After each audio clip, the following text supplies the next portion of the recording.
All right, people, we've got this car. This little car has a mass of 93 grams, so that's 0.093 kilograms.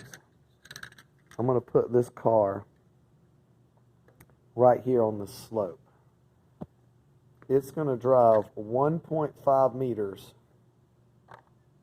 till it hits the table down here, okay?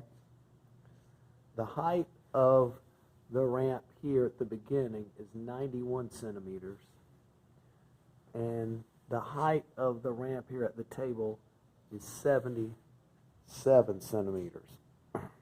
So this is a 14 centimeter drop, and the hypotenuse, or the ramp, is 1.5 meters. Now you're going to calculate the acceleration down the ramp. You're going to calculate the force it would take to keep this car from rolling down the ramp. Okay? To calculate that force, you're going to need to know what the coefficient of friction is. To know what the coefficient of friction is, you're going to have to calculate this angle. You know this side. You know the hypotenuse.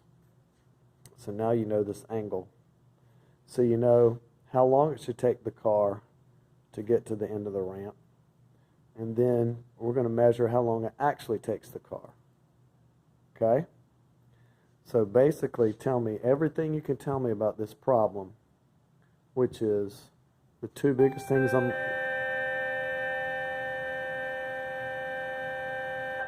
you gotta love that.